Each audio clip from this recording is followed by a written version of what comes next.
Hi everybody. So first of all, thank you very much for watching my videos, and I get a very daily at least 15 to 20 mails that are filled with love, respect and affection. Thank you so much for all of that. So here I'm gonna tell you something today about the task lighting. What are task lightings? And yeah, I wanted to say something else also. So few people who think that this is some kind of English tutorial channel or something, so it's not. It's interior designing, as it's written very clearly. So I don't teach English, and if you are trying to learn English, then please go to some English tutorial channel. This is interior designing, and there may be some point where I'm making a video. I'm not a professional blogger or something like that to create videos. If I have a slip of tongue somewhere, I think that's manageable. Is it, if it is hurting you guys or anybody, please, out of my channel, unsubscribe me right away. Yeah, so yes, I was telling about something that is very important, that is task light. Many of the people, they don't take care of light when they are designing. I have seen designers putting plenty of lights in their client's house, like they want to create some kind of showroom, they want to create some kind of like store or things like that. I don't understand that. You don't have to do that. You have to just take care of the particular tasks which are related, and which are related to that area, and according to that only you will be able to choose or decide your lights. So the first thing is you have to understand the area. The first thing is you have to know that what place are you designing. If it is a kitchen, you have to understand that in kitchen what task are we doing. We are cutting, chopping, cooking, cleaning and everything like that. Okay, so the basic requirement where we need the light the most is in your slab area, in your cooking area, or in your preparation area or something like that, not in the rest of the area. So when you lit the entire area in your kitchen, it's very difficult to understand that where have you used your brain as a designer to identify that this is the task area. Or I don't say don't have the lights in kitchen. I understand totally that you have to have light in all the house area, but then you identify the task areas, like in the slab. If you have the upper cabinet, some people have the upper cabinets and some don't.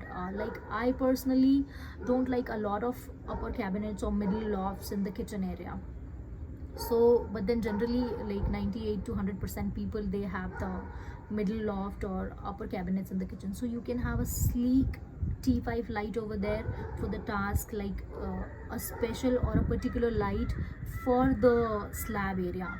Or if you have the island kitchen, you can have nice beautiful hanging lights over there, or some LED strip kind of lights just on top of the hood area or like that.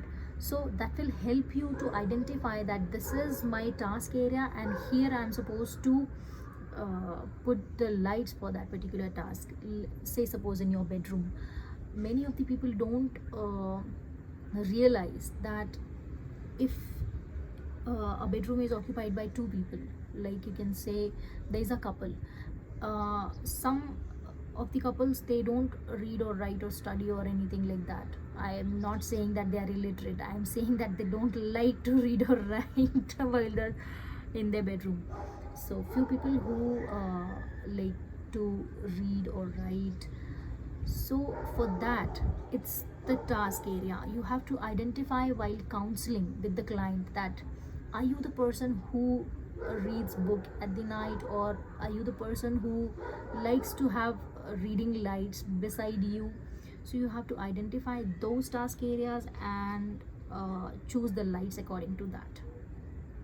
Yeah, so this is for the commercial area, sorry, residential areas. And when it comes to the commercial areas, people think that commercial areas are like you can put lights everywhere and anywhere and you have to. It's not like that. You don't have to do that. Because if it's a commercial area, you have to think smart. You have to create that focal point wherein the customer or the client or anybody who enters into the store, and his eye should go, or that particular point, focal point what you have created should be very eye catchy, that the client should directly go to that particular area. So for that, it is only achievable when you understand the task, when you understand the area of task. Say suppose if it is a jewelry store, so you have to understand that you cannot lit the entire store.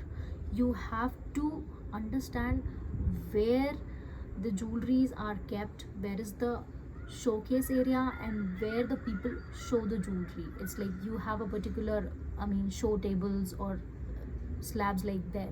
So you can have the suspended lights over there, or you can have nice spotlights or focus lights over that particular area, not rest of the area. So if somebody is entering, they don't have to, I mean, look everywhere, because when you lit everywhere, there is no particular specific point that my eyes can get stopped, like, okay, whoa, this is the area that I have to go.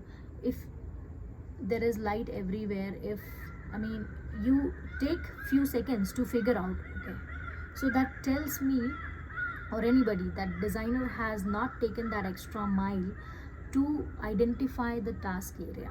So you have to identify the task area, let it be commercial, let it be residential, or anything like that. So that's all about task lighting. I'll be staying in touch with some few topics like this. I won't be telling you like step by step or class by class, because that's getting difficult for me. It's not giving me that urge to create any more video.